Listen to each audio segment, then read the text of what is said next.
Selamat malam Bapak, Ibu, sahabat Wastra semuanya.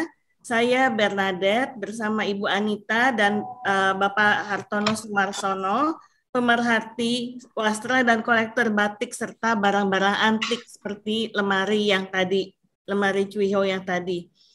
Kami sangat berbahagia sekali bisa menjumpai Bapak, Ibu, serta rekan Wastra semuanya melalui online ini saat ini. Malam ini kembali kita akan melanjutkan bincang-bincang kita yang kedua dengan tema tren dan motif sarung batik peranakan tahun 1900 sampai 1950-an yang diambil dari bukunya Pak Hartono Sumarsono berjudul Benang Raja. Bapak Ibu serta rekan Wastra semuanya, tak lupa kami beserta tim mengucapkan minal aidin wal faizin, mohon maaf lahir dan batin. Bapak Ibu serta sahabat Wastra sekalian, seperti Zoom yang pertama kemarin, Pak Hartono kembali menyediakan hadiah. Pokoknya kalau ada Pak Hartono ada hadiahnya. Jadi jangan dilewatkan. Berupa 2 buku garutan ya, yang akan diberikan kepada Bapak Ibu serta sahabat Wastra sekalian yang bisa menjawab pertanyaan di akhir acara nanti secara cepat dan tepat. Dan mohon disimak nanti sampai akhir acara. Jawaban bisa ditulis di kolom komentar. Baiklah, kita mulai saja bincang-bincang malam ini. Pak Hartono, saya persilahkan. Ya, selamat malam ibu-ibu dan bapak-bapak sekalian. Senang sekali pada malam hari ini kalau kita bisa bincang batik mengenai tren dan motif sarung batik peranakan era 19 sampai 1950-an. Pak Hartono, boleh sebelum dilanjutkan ya Pak ya, boleh saya bertanya Pak, apakah ada ciri-ciri buketan atau motif khusus produksi tahun 1900-an Pak? Ya, kalau kita melihat batik ya dari yang ada di buku ini, saya tuliskan di sana, yang paling atas itu 1900, yang di tengah 1930-an, dan yang di bawah 1940-an. Nanti ya, tapi yang sekarang saya ganti dengan yang 1950-an, supaya lebih terlihat lagi bahwa buketan di era 1950-60-an itu seperti mengotak gitu ya. Bentuk buketannya itu seperti mengotak. Kita lihat yang di atas misalnya ya, itu agak beda dengan yang di tengah. Di tengah pun agak beda lagi dengan nanti yang di bawah. Oke, kita lihat satu persatu dari yang buket era 19 ya. Nah, kita lihat. Motif semacam ini, saya hanya lihat adanya di 19-an ini gitu ya. Karena di era 1930 sudah tidak melihat lagi batik-batik semacam ini gitu. Dia seperti rangkaian dari bunga, tapi kita sebut aja sebagai buketan. Ya, buketan semacam ini saya lihat juga di batiknya Jans ya, yang orang Belanda ada semacam ini gitu ya. Saya lihat itu. Nah, kita lihat bagian kepalanya, dia sangat beda sekali dengan buketan yang di era 1930-an. Oke, kita lihat detailnya. Nah, detailnya ya, daun dengan soga ya, cantik seperti ini. Kita lihat bagian badannya. Nah, kita lihat di daun, itu daunnya agak unik, dibelah dua, ada yang hitam, ada yang hijau, itu di Pekalongan disebut sigar godong. Namanya unik, dibagi dua, sigar, dibelah dua gitu. Daun dibelah dua, jadi sigar godong gitu ya. Next. Kita lihat lagi, ini juga buketannya sangat berbeda sekali dengan yang biasa kita lihat. Kita lihat bagian kepalanya ini. Namanya Li Chunyo. Ada salah satu penjual batik yang go internasional katakan bahwa Li Chunyo ini menurut orang Jepang hanya 20 potong lebih aja gitu ya. Dia nggak banyak buatnya. Kita lihat lagi buketnya.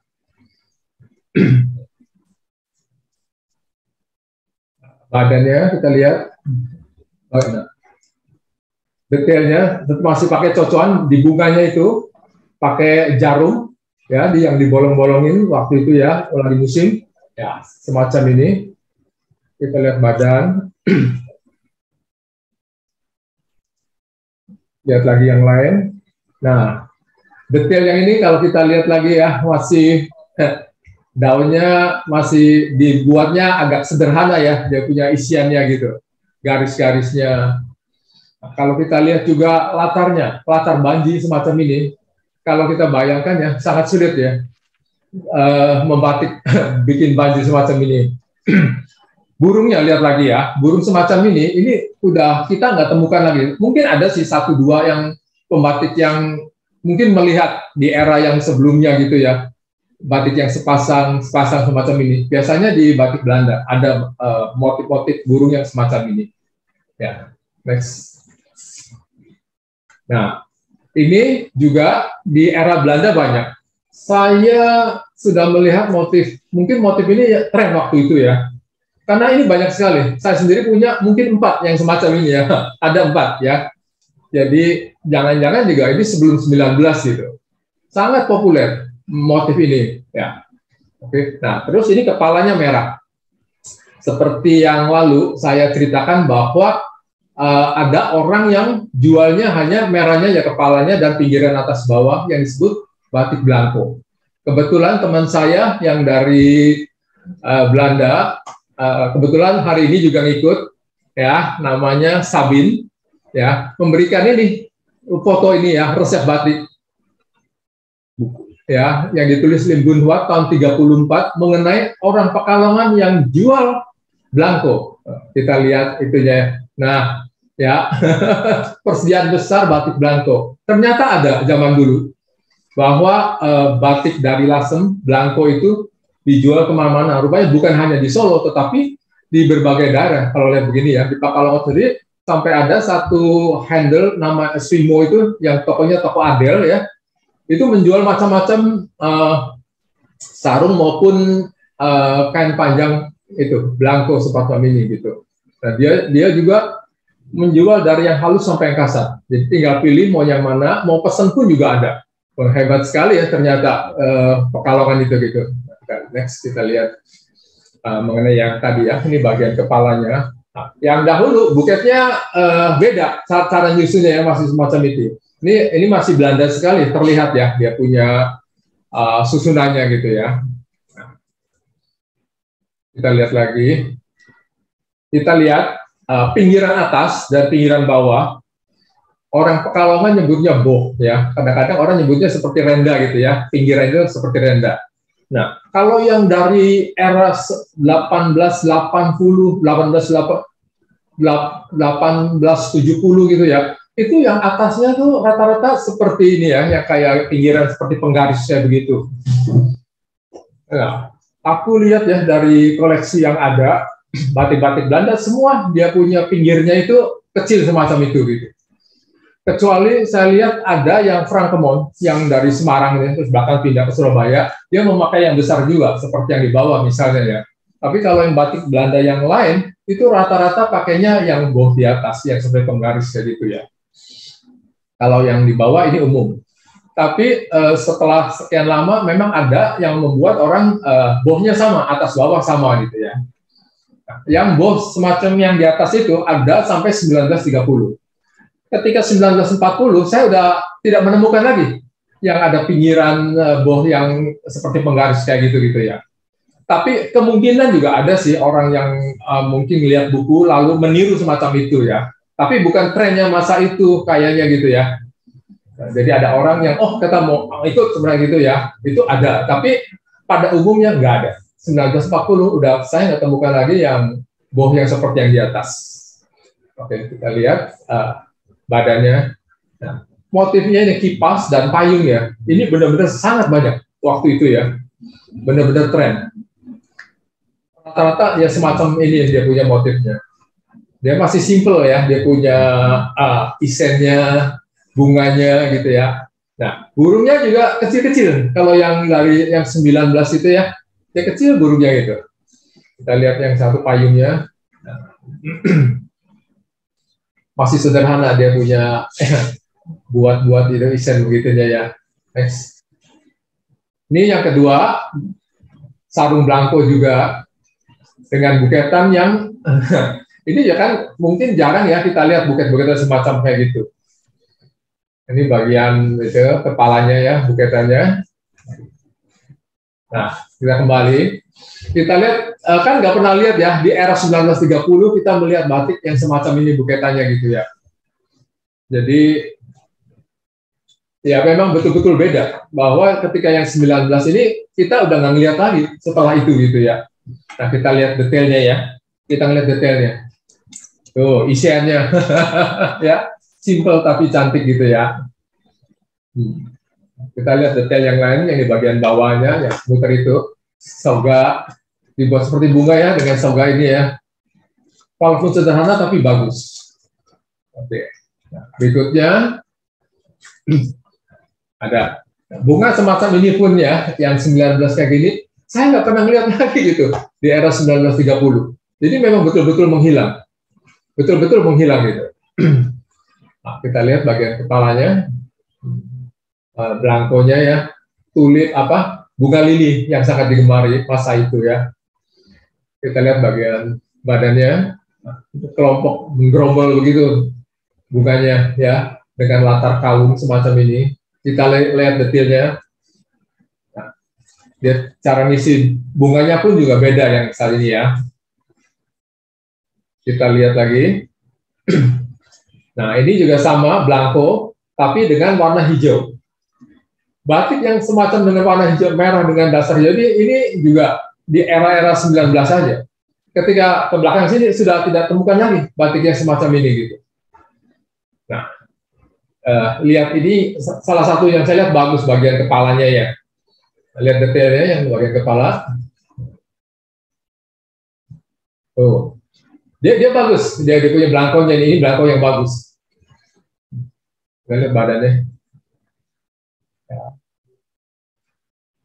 Kita lihat detail. Ya, kita lihat antara bunga dan bagian kepala itu merahnya beda. Itulah nyata bahwa belangko itu ya dibuat dari dengan orang yang berbeda. Kita lihat bunganya juga ya, simple dia punya isen-isennya gitu. Oke. Ya, sampai di sini yang 1900 saya ada 6 potong ya, saya tampilkan. Oke. Nah, Pak, Bapak barusan menjelaskan buketan produksi tahun 1900-an. Kalau produksi tahun 1930-an seperti apa, Pak, sekarang? Motif buketannya. Ya, oke. Yang lalu sebetulnya sudah ya kita bahas di episode yang pertama itu kan kepala blorong buketan era 1930-an gitu ya. Nah, oke, kita sekarang juga lihat lagi yang era 1930-an. Nah, yang sekarang ini kita lihat atas bawahnya sama, bawahnya sama, ada yang saya bilang ya. Di era 1930 itu bawahnya dua-duanya ada. Ada yang seperti kayak penggaris atau seperti yang renda gitu. Yang ini sama seperti renda gitu. Kita lihat bagian kepalanya ya, penuh dengan latar bunga kayak gitu ya, ceplok-ceplok. Oke. Nah, ini lihat buketnya berbeda kelihatannya gitu ya, lebih halus misalnya gitu. Oke, kita lihat lagi. Nah, detailnya kita lihat tuh, daun-daunnya diisi ya dengan sangat bagus gitu, rapi dan bagus dan luas ya. Lihat burungnya juga. Saat 1930-an burungnya semacam ini. Ya ada beberapa, ya salah satunya semacam ini burungnya. Nanti perhatikan ya burungnya. Saya akan tunjukkan bedanya burungnya juga. Oke. Yang lain, nah kita lihat juga ada yang zaman 1930 buketan yang di kepala berbeda dengan buketan yang di badan. Ya, contohnya seperti sarung ini ya. Yang di kepala itu buketannya itu iris. Sedangkan di ini badannya itu bunga matahari. Nah, kita lihat yang bagian kepala ya. Detailnya kita lihat. Isiannya lucu ya, dengan titik-titik semacam ini bisa cantik seperti itu. Nah, ininya juga sama, daunnya yang disebut sigar godong, karena hijau dengan biru ya. Nah, terus kita lihat juga latarnya. Latarnya ini bukan beras mawur, tapi mesis. Mungkin ibu-ibu juga masih ingat ya, mesis ya. Inilah mesis. Motif yang badannya kita lihat, motif badan. Nah, ini juga unik lagi. Dia punya daunnya, daun sigar godong juga. Biru dengan hijau ya, dengan apa? Isen yang berbeda. Isen yang berbeda, yang di biru kan kelihatan tuh ya, kayak ada merahnya semacam itu. Sangat menarik ya perhatiannya. Kita lihat juga di bunganya, detail bunganya. Oh, enggak ada. Oke. Ya, rupanya soalnya bunganya. Ini bunganya juga unik. Tua mudanya gitu ya, gradasinya itu bagus. Ya, berikutnya, contoh berikutnya. Ini yang masih dorong, yang seperti episode yang lalu dengan kepala dorong, tapi kita sekarang lihat buketnya. Ya, itu beda kan waktu kita lihat gitu ya. Nah,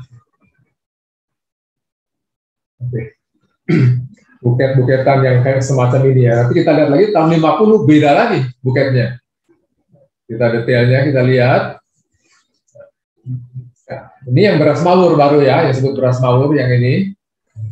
Oke, inilah saya ambil hanya 3 karena yang lalu kita udah puas dengan yang 1930-an. Ya, 3 aja kita lihat yang ini. Oke.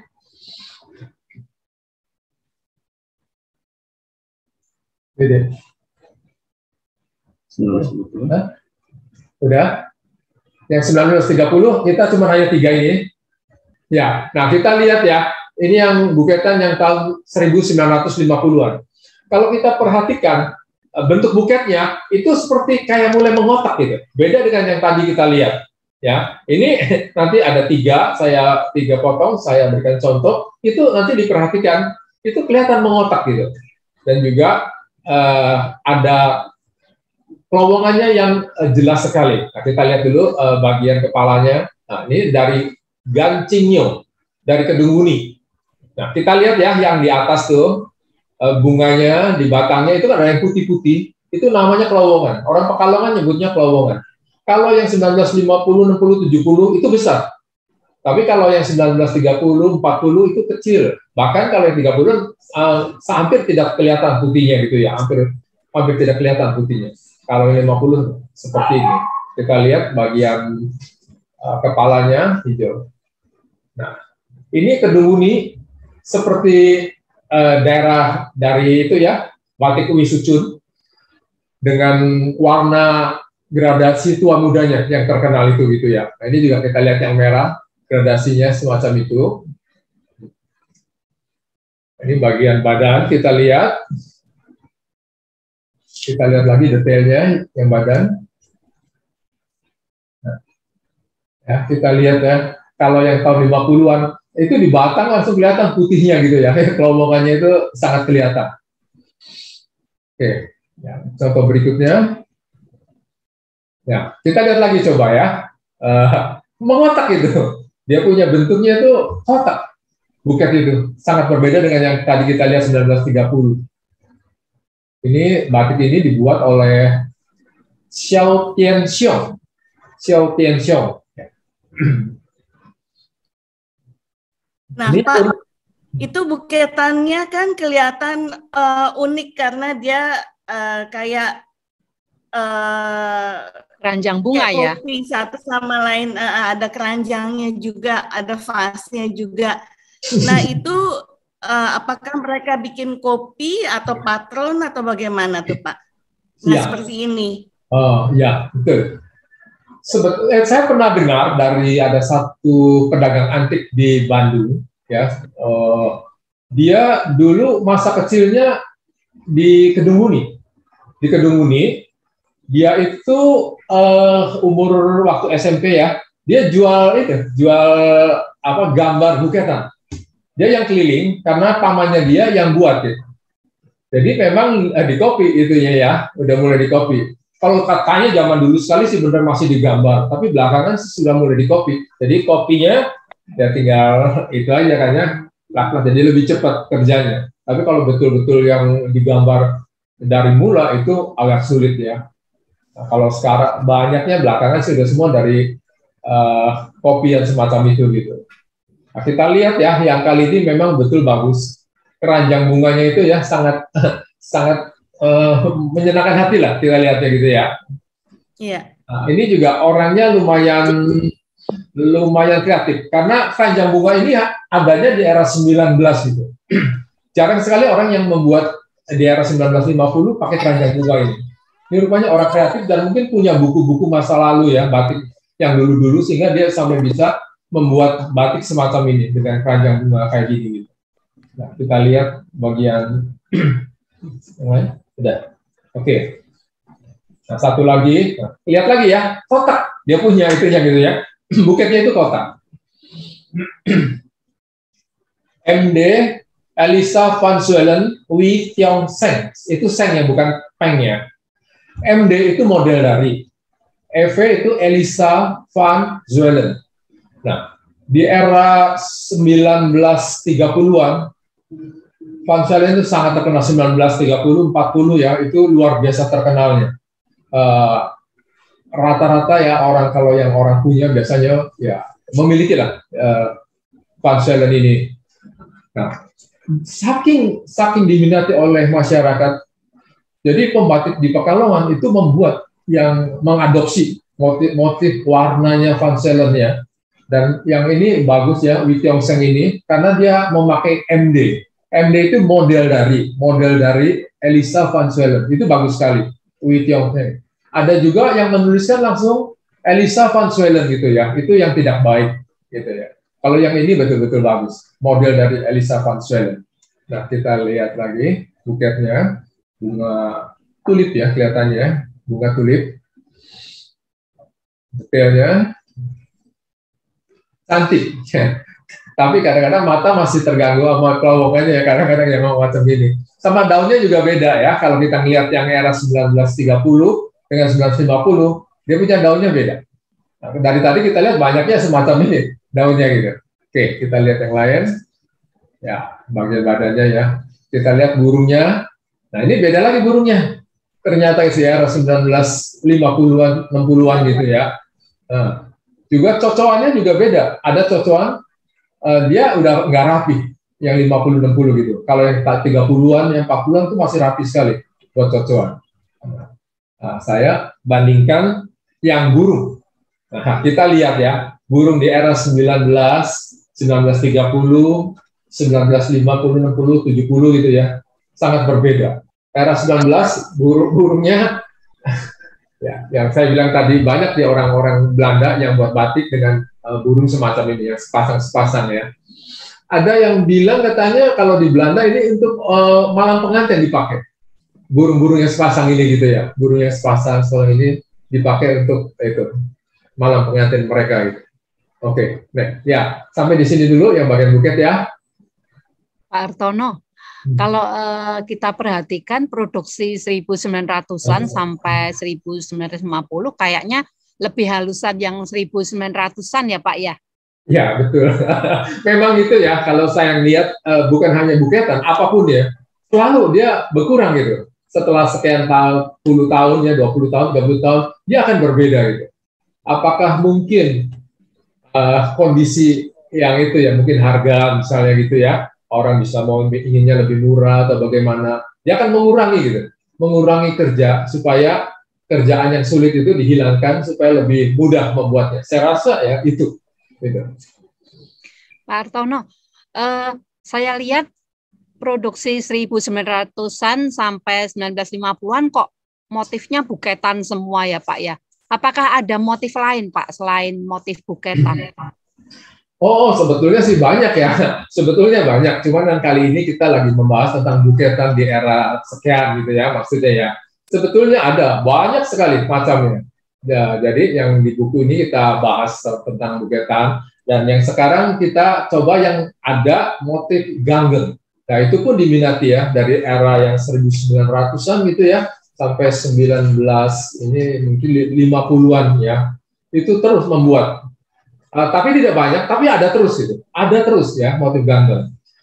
Waktu saya coba menelusuri tentang ganggeng ini gitu ya. Kalau ganggeng di Tuban atau di Lasem disebut apa? Kelabang Melaku ya? Kelabang Melaku. Bang Melaku ya, yang katanya disebut sebagai penolak bala. Ya, begitu ya kira-kira ya dibicarakan ya. Nah, kita lihat dari bahasa Cinanya. Bahasa Cinanya Ganggeng itu facau. Facau gitu ya. Nah, facau itunya intonasinya dekat dengan yang orang di Hong Kong. Facoi ya, yang artinya kemakmuran. Wah, kalau betul ini artinya kemakmuran, bagus sekali ya Ganggeng ini gitu ya. Kita juga sampai waktu lagi bicara sama teman mengenai arti dari Ganggeng itu kemakmuran, kaget juga. Wah, betul-betul bagus ya. Ini satu kabar yang bagus untuk kita yang di dunia batik semacam ini gitu. Nah, juga kita lihat lagi bahwa di dalam ganggengnya itu bermacam-macam hewan gitu ya, bukan hanya ikan, tetapi mereka membuat macam-macam. Dan hewan-hewan ini mempunyai simbol juga ya. Coba kita bahas satu persatu. Nah, kita lihat yang pertama, ini batik dari Pekalongan. Batik ini namanya batik Bang Biru. Bang itu merah dan biru. Ya, itu zaman dulu ini terkenal namanya batik Bang Biru itu. Kita lihat bagian kepalanya ya, burung. Kita lihat bagian badannya. Nah, ya kan banyak macam-macam hewan-hewannya ya. Nah, coba kita satu-satu kita lihat. Ini singa. Singa itu artinya penjagaan, penjaga gitu. Kalau kita lihat kadang di banknya orang Cina kayak gitu ya, ada sepasang kayak kilin, sebetulnya itu bukan kilin, singa. Atau kayak di Kelenteng misalnya gitu kan ya, di museum di Cina itu ada patung singa semacam ini gitu. Berikutnya kita lihat gajah. Gajah artinya perdamaian dan kekuatan. Ya, kita telusuri. Unik kan? Ini macan, simbol keberanian. Makanya di hutan dibilang raja rimbanya kan macan gitu ya. Nah, kita lihat lagi yang lain. Ayam pagi-pagi kongkorong, rajin dan keberuntungan gitu. Keberuntungan. Oke, yang lain ikan itu hari-hari lebih, jadi melimpah rezekinya gitu, rezekinya melimpah. Ya. Berikutnya kepiting. Kepiting ini lambang itu status yang tinggi gitu ya, keberuntungan. Kalau kita lihat dari berbagai simbol ini, sebetulnya ya kita ini sekali ya, menghargai batik Ganggeng semacam ini gitu. Nah, kita lihat yang lain, Ganggeng ini juga sama, dibuat oleh namanya Ui Chin Bun, Pekalongan. Ini era-era 1920-an ada ini ya, batik ini ya, Ui Chin Bun ini, Pekalongan. Tulisannya kayak Baen ya, tapi sebetulnya O. Karena saya punya lagi yang lain, Ui Chin Bun ini, O-nya terlihat O gitu. Kalau ini kelihatan kayak Baen, karena orang Tionghoa nggak ada yang nama Baen itu nggak ada. Adanya O sama U, jadi bacanya U, Bun. Jadinya bukan Baen, tapi Bun bacanya ya. Oke. Kita lihat buketannya. Ini buketnya juga beda lagi ya, dengan yang kita lihat yang biasa. Lanjut. Ini ganggengnya bermacam-macam organ hewan. Nah, ini kayak makara, ya, seperti makara. Kalau di Cina makara ada satu cerita, di sana ada gerbang naga. Ada gerbang naga itu di sungai ya. Kalau ikan itu bisa melewati gerbang naga, itu akan menjadi naga. Nah, itu apakah ada hubungannya gitu ya? Makara ini dengan orang-orang perantau yang dari Cina banyak ke luar dari Cina ya, ke dulu Nanyang namanya ya, entah ke Indonesia, entah ke Bangkok, Singapura gitu ya, Filipina, ketika dia berhasil banyak memberikan sumbangan kepada negaranya gitu ya. Apakah itu nggak tahu juga ya, saya lagi berpikir tentang itu, kok hebat sampai dikatakan bahwa setelah ikan itu melewati gerbang naga, dia akan jadi naga gitu ya. Nah, apakah itu simbol dari itu? Saya juga nggak tahu ya. Nebak-nebak aja itu. Oke, kita lihat lagi yang lain. Nah, ini juga cumi. Cumi lambang kestabilan. Kestabilan itu. Next. Ini ada dari Pekalongan juga. Ini batik ini namanya Bang Ungon. Bang Ungon. Ungonnya itu ungu berarti ya. Itu terdiri dari merah, biru, tumpuk dengan biru. Itu jadinya hitam keunguan. Makanya disebut Bang Ungon. Kita lihat kepalanya ya. Detail dari kepalanya dengan latar kembang jeruk. Berbeda isiannya juga ya. Kita lihat ganggengnya, detailnya, ya, kepiting, dan apa itu ya. Next kita lihat yang lain. Nah ini dari belangko dibuat ganggengan dengan warna soga ya. Ini juga menarik karena berbeda sekali ganggengnya dengan ketika dibuat dengan soga. Kita lihat namanya Dwi Yanggu, pembuatnya namanya Dwi Yanggu. Nah ini kadang-kadang ya penulis yang nulisnya suka salah ya. Ini kan sebetulnya Pekalongan gitu ya. Cuman bagian depannya tidak terlihat. Jadi cuman ngelihatnya kan yang di belakang itu longan gitu ya. Ya ini Pekalongan. Ya, kadang-kadang pembatiknya kurang pandai menulis sehingga seperti ini. Gitu. Kita lihat lagi bagian kepalanya, belangkonya ya. Ini agak lucu juga. Lili yang seperti lonceng seperti gitu ya bunganya. Berikutnya ya, bagian badan kita lihat detailnya. Ini rapi ya, yang coklat ini dia bentuk ganggengnya itu. Yang sama cumi-cumi juga di sini. Berikutnya, nah ini juga ada kain panjang. Ya. Ini tambal dengan ganggeng ya, ini sangat berbeda sekali.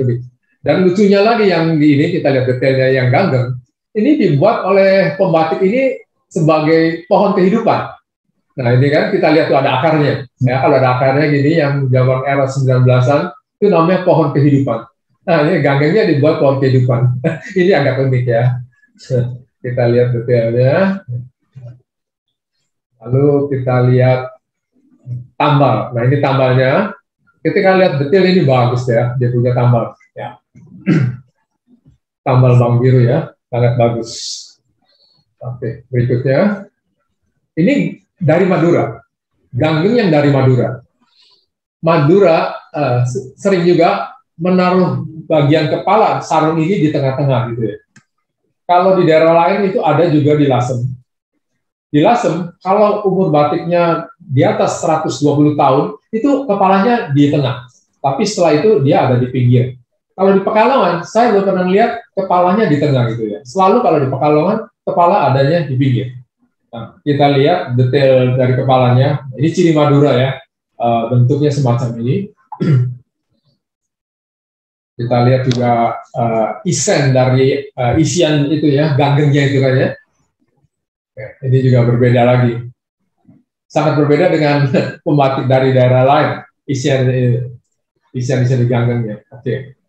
Berikutnya, ini dari Cirebon atau Indramayu. Kita lihat bagian kepalanya. Ini namanya kelengan ya, batik kelengan. Hitam dan putih aja. Kalau yang dari Cirebon atau Indramayu ini menarik bagian kepalanya ya. Dia rata-rata mereka bagus buat kepala ya. Kalau kita perhatikan ya, itu halus sekali secara kerjanya. Kita lihat bagian badannya. Badannya masih biasa ya. Ganggengnya juga agak sedikit berantakan yang Cirebon ini gitu ya. Kita lihat detailnya.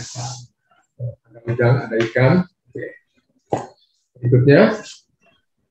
Ini yang dari Lasem. Yang saya bilang tadi, kalau 100 tahun lebih, dia ada di tengah-tengah kepalanya.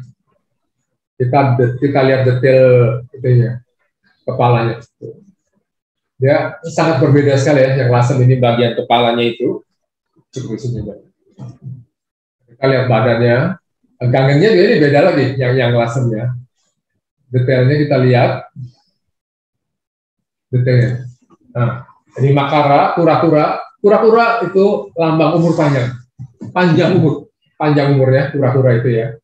Nah, kalau udang, itu kalau lebih cepat gitu, apa-apanya cepat. Kalau maju ya biar cepat misalnya gitu ya. Kecepatan menyebutnya kalau begitu ya. Itu udang. Oke.